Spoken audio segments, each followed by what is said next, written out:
तकबीर,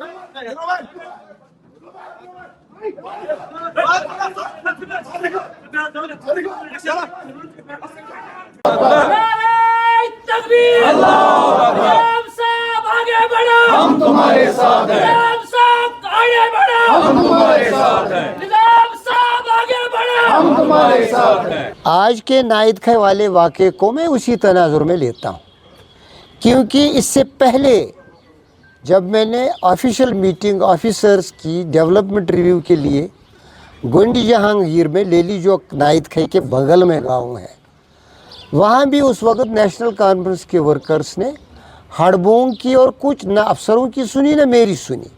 एक वास्ता रहता है एमएलए का और लोगों का, लेकिन हर वक्त किसी न किसी तरीके से आड़े आते थे वो एलिमेंट्स, और फेसबुक पे भी फेक अकाउंट से कभी गालियाँ कभी मेलाइनिंग करते रहते थे ब्लॉग को। तो जब हमने वहाँ हिसाब करोड़ों का दिया तो 2-4 लोगों को बर्दाश्त नहीं हुआ, वो खड़े हो गए और उन्होंने कहा नहीं जी हमें कुछ नहीं सुनना है। मैंने कहा जिसको नहीं सुनना है वो बाहर चला जाए। मुझे नहीं पता था कि वो बाहर जाके क्या करेंगे। यूँ ही वो बाहर निकले तो 2-1 मिनट में जलाल अकबर लोन आ गया। वो आपने वीडियो पिक्चर देखी होगी, उसने खिड़की तोड़ दी, दरवाज़ा तोड़ दिया। ही बार्ज्ड इन विद गुंडाज, ईंटें हाथ में, सब कुछ हमला करने के लिए आ गए। लेकिन चूँकि वो तादाद में कम थे वो नहीं कर पाए कुछ। मेरे लोगों ने इन्हें रोका, पुलिस वहाँ मौजूद नहीं थी, क्योंकि आप सबों को मालूम है जहाँ कहीं भी मैं जाता हूँ मेरे 2 PSOs और 2-3 एस्कॉर्ट्स के बगैर मेरे साथ कभी कोई होता ही नहीं पुलिस। और आई हैव डिज़ायर्ड एक्शन, इसलिए कि ऑफिशियल बिजनेस में ऑब्स्ट्रक्ट करके असॉल्ट की कोशिश करना तो ये public representative, that's an obvious offence. अब मैं छुपाऊँ नहीं जी माफ़ करो। अगर पहला वाक़ा होता तो आई वुड से कि चलो भाई होता है, पब्लिक लाइफ में होता है, लेकिन this is not first time. उन्होंने वहाँ पूरे डेवलपमेंट को होल्ड पे रखा है।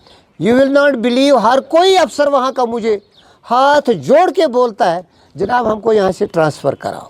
हर शाम को हमें गुंडागर्दी का शिकार होना पड़ता है, ये आते रहते हैं, कुर्सियाँ तोड़ते हैं। मैंने कहा पुलिस को क्यों नहीं जाती? कहा जनाब क्या करें, हम समझते हैं ये सरकार की पार्टी का है तो क्या करें। इसका इम्पैक्ट अलायंस पे होना ही होना है। अगर उमर अब्दुल्ला साहब इंटरवीन नहीं करते, कार्रवाई नहीं करते, अपने लोगों को गुंडागर्दी से नहीं रोकते हैं, अपने लोगों को अपने एलाइज पे इल्ज़ाम तराशियाँ मेलाइनिंग उनको बदनाम करने की कोशिशों से नहीं रोकते हैं, तो इसका असर अलायंस पे पड़ेगा ही पड़ेगा। क्योंकि कांग्रेस एक नेशनल पार्टी है, हम भी इस चीज़ को बर्दाश्त नहीं कर सकते, क्योंकि हमारे वर्कर्स की तजलील हो रही है, हमारे कुलीग्स की तजलील हो रही है, अलायंस इम्पैक्ट हो रहा है। आज आपको मालूम है कितनी सेंसिटिव सिचुएशन है। Chief minister should be well aware about his difficulties, और इस तरह के एलिमेंट उसकी मुश्किलों में इजाफा करते हैं। मुझे कुछ नहीं हुआ, मीटिंग डिसरप्ट हो गई, मैंने उसके बाद भी मीटिंग ले ली। मैंने मीडिया वालों को कह दिया इनको करना है करने दे दो, मैं खौफज़दा नहीं हूँ, मैं जानता हूँ मैं कहाँ खड़ा हूँ। लेकिन मुझे जो रियासत के हवाले से एहसास है, मेरी पार्टी को जो एहसास है, वो ये है कि अगर अलायंस इस तरीके की गुंडागर्दी की शिकार रही और हम तजलील के शिकार रहे तो इसके लॉन्ग टर्म कॉन्सिक्वेंसेस स्टेट की पॉलिटिक्स पे पड़ सकते हैं, जिसे मैं वसूख से कह सकता हूँ ना फारूक साहब कभी बर्दाश्त करेगा, ना राहुल गांधी साहब कभी बर्दाश्त करेगा, ना यहाँ का मुकामी चीफ मिनिस्टर बर्दाश्त करेगा, ना हमारी मुकामी लीडरशिप कराशी साहब या मीर साहब बर्दाश्त करेंगे। हम समझते हैं लोगों के मुफाद को, हम समझते हैं अपनी पॉलिटिकल इंटरेस्ट को, हम समझते हैं अपनी सेंसिटिविटीज़ को। These goondas are to be shown door. वो उनको अपनी तंजीम में भी गुंडागर्दी करते हैं। उन्होंने डिस्ट्रिक्ट प्रेसिडेंट यहाँ बनाया, ये लोग वहाँ गए नवाज सूबे में गुंडागर्दी करने के लिए। They have defied their own leader, they are defying alliance, they are defying representative character.